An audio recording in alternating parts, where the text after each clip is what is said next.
Hey everyone, welcome to the Oasis podcast. I'm your host, Miss AJ. Thanks for tuning in.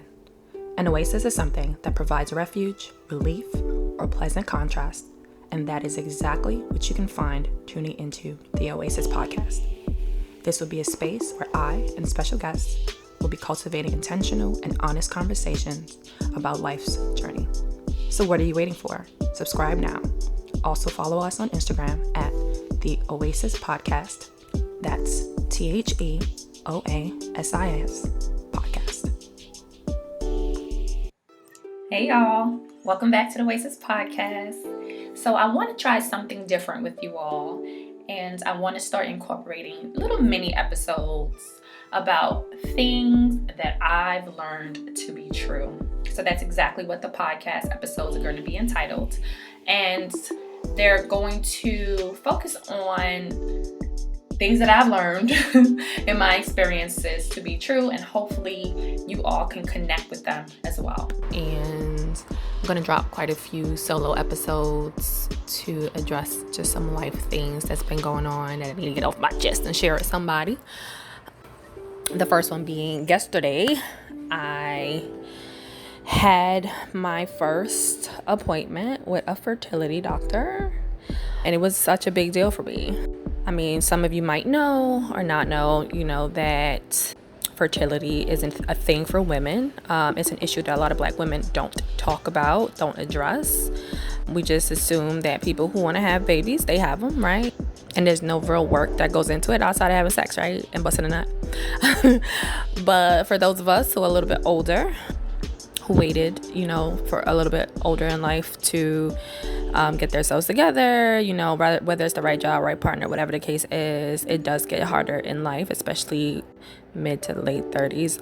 It's crazy saying that I am approaching my mid 30s, but it's recommended that, if you don't have children by a particular age, you should consult, with a reproductive doctor to find out what your options are when you are ready. And I figure I take this opportunity to do that, right?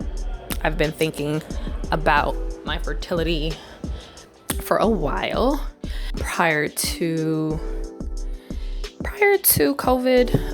It's popped in my head every so often, but I figured this is the best time as any to get those questions I have floating in my mind answered. And so I scheduled an appointment, and it was like a good month waiting for the appointment, and I finally had it yesterday. And I am happy that I did it. Well, a combo of things. I am happy as well as I'm happy, excited, and a little scared and a little sad, strangely enough. While I was having the appointment with the doctor, she was super sweet, super nice. She really listened and heard me out. And the things that she said made sense, because I've been listening to, I don't know if any of you all listen to the Love Hour podcast with Kev on Stage and his wife, Miss Kev on Stage. And they've been having a series on fertility and infertility in Black women, the Black community, Black families. And I've been listening to it. So and also I believe Amanda Seals, actually listening to her podcast, Small Doses, started getting me thinking about fertility, to be honest. So that was quite a few months ago. And the Kev on Stage podcast, Love Hour, again, kind of went in line with the things that I was thinking about already, but figuring out, I want to have a family. I want to meet a partner. I want to have a child with a partner, have a family. I don't just want a baby. So I've been processing that and thinking about that, and it just so happens that they started this series, and I was like, this is amazing, because now I can get some information. So the information and the things the doctor was talking about, all made sense because I've been listening to this podcast. And I felt comfortable. I felt, that she really listened, that she really heard me. So it was exciting in that sense, because I was afraid, right? She's a white doctor, and I was like, oh gosh, I hope, she's not going to just not listen to me and kind of disregard what I'm saying. Because listening to the Love Our podcast, there was a I think 1 or 2 stories, whatever, of families. And again, I've listened to other things and read other things where, Black couples, Black women, we are disregarded for a lot of things, right? We say one thing, they hear one thing, they hear another rather. And there's a lot of conditions that are specific to us as Black women, Black people in general, that they don't really scrutinize, right? They don't really pay attention to, or they don't really do the due diligence that they need to. So I was afraid that was going to be the case. And she really listened, and she didn't do that. I spoke my piece, and she said, okay, this is what we're going to do. This is how we're going to do it. So she gave me a plan, and anyone who knows me knows I love a plan. So I felt good. I'm talking to her. I was actually excited a little bit too, because now I'm just like, I always had the question marks, but now I can finally find it out, right? And so that made me feel good. But also, kind of like a few hours afterwards, I got sad. Sad because I felt like, once again in my life, I'm going through these milestones or going through this life shit. And I tend to go through them alone. And that made me sad, right? Granted, I don't know if I would have wanted to go through this with a partner per se. I honestly want to do this testing and figure out what's going on without a partner. So at least I can go into the dynamic knowing what's going on. And so I can speak to that person ahead of time to lay it out. Whatever it is, I can lay it out and let them know what it is, right? Or if nothing's wrong, then I can just go into it just like, all right, let's see what's going on, right? Let's see what pops off. And I know my partner's coming. I talked about my breakup, but we'll touch up on that on another episode about how do I know my partner's coming and all that. But I know that person that is for me is coming. And so I want to be mentally, emotionally, physically, in any way ready for that. And so I figure out, I'll do what I need to do prior. But it was sad because I felt sad. Just like, I felt like it was something I couldn't talk to people about. I mentioned it once or twice, to 1 or 2 friends. And, we talked about it briefly, but it's still something scary to have to do on your own and not knowing what the results are going to be, right? Not knowing what's going to happen, if they're going to give you bad news, and like having to sit with that. And granted, I'm used to, I guess, dealing with things alone, but I don't want to, And so that kind of hit me, and it made me real sad. But then I also know I'm thankful that I have the opportunity, that I have insurance that could cover all this shit. And so I was able to swing it back around, of like, it is what it is. We'll get through it like we always do.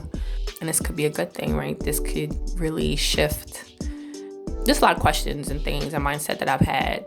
And also just real randomly too, again, something else I might talk about, of the past few months, maybe since late last year, early this year, I dreamt myself pregnant. And I've had 2 other people say they see me pregnant or dreamt me pregnant. So I was just like, like, that's cool and all, but I don't know if that's a reality. So a little bit more, I guess, on my story. I've never actually been pregnant that I know of. No confirmed pregnancy. And I was actually able to talk to the doctor about my one time that I thought I was pregnant. And that was early undergrad. We were young, we were dumb, we were doing some dumb shit. And and I've been a person that's had regular cycles since I was 11. Yes, I said 11. Long time. And I've never missed a period. I've always had my period when it was supposed to come. Yeah, my days and my cycle, like I said, pretty regular. And around this time, I missed a period. And it was late for like 2 weeks. And like a week and a half, 2 weeks. And it always stuck in my head, one, because at the time I was terrified. I was so scared. Like, I was like, no, I can't do this. I was pre-med at the time. I was stressed. And I cared about this person, but I was just like, no, we can't. No, hell no. My mother would kill me. And she didn't like the person either. So I was like, no. And it would have been before, was it? I think it would have been before my sibling had their first child. My oldest sibling had their first child, or maybe around the time. I don't know. But I was like, no, hell no, I ain't gonna be the one. And so I was super scared. And even though I told, certain people, it was just like, go get a test. I was like, nope. And I kept denying that because I'm not pregnant. Meanwhile, my period was late, which was never late since I was 11. And at this point, I probably had my period for about 8 to 10 years at this point. And I remember just being so scared, and my boobs, oh my God, my boobs were like hurt so much. But I was so freaked out. I tried to be as normal as possible. I tried to do things, just continue on. And then I just remember my quote unquote period coming again a week and a half, 2 weeks later. But it was like, it came in this like rush. And something about it didn't feel normal, but I was so fucking relieved. I said, thank you, Lord. And I just went about my business. I never mentioned it to the person, and I went about my business. And I think after that, I probably started paying more attention to my cycle, to be honest, about, when I had it, when I was ovulating, things like that. But I mentioned that to the doctor, and she was just like, oh, you probably had a chemical pregnancy. And, she explained it to me, we talked through, and I was like, oh, okay. Like, that makes sense. Because it never happened after that. And I've had two partners who went on after me to have children. And one that had already had children when they met me. And I've never gotten pregnant. So, yeah. And so talking to her about that, she was like, you know what? And then also the history, like my mom, and she went like early menopause. So she was just like, you know what? Yeah, this all makes sense. I think it makes, we should do X, Y, Z, blah, blah. And it felt good, having these fears, but talking to somebody and someone validating them. And this is a sensitive thing for me to talk about, but I also feel like other people may be able to relate to it. And as Black women, again, we're not seen in those ways, right? It's this infertility seems to be like a white person thing. You only think about white women getting IVF and blah, blah, blah. And the thing is, it's like, I know women who have had IVF, right? I know women who have had struggles getting pregnant and keeping pregnancies and just having a hard time getting pregnant. And we don't really talk about them. We don't really talk about them. We don't talk about the experiences where a lot of us might be super terrified, scared about the process, about the thought of being able to have kids or not being able to have kids, right? Some people don't want children, right? And they're like, fuck that, I don't want to get pregnant. I'm gonna do whatever I can not to get pregnant.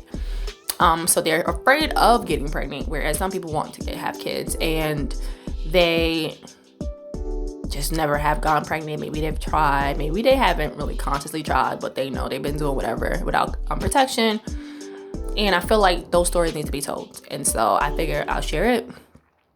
And I'll take you all along on my journey as I get tested and get results. And I'm hoping for the positive. I really feel it'll be positive. And the dude I was with just wasn't it. And the Lord God and the universe was just like, nah, not this one. And that's why I haven't gotten pregnant. But that's my hope. But of course, I don't know what's gonna happen. But I have my fingers crossed. I have my prayers up. And I hope and trust that things work out. And so stay tuned for an update. For today's Connection Corner, I leave you with this quote. A single thread of hope is still a very powerful thing. Thank you for joining us. Thank you for tuning into this week's episode of the Oasis podcast. I hope you were able to find something that resonated with you on your journey. Don't forget to subscribe, share this episode, and like us on Instagram at the Oasis podcast. If you have any questions or comments, direct message us on Instagram or email us at ajaysoasis@gmail.com. Again, that's AAYJAYSOASIS@gmail.com.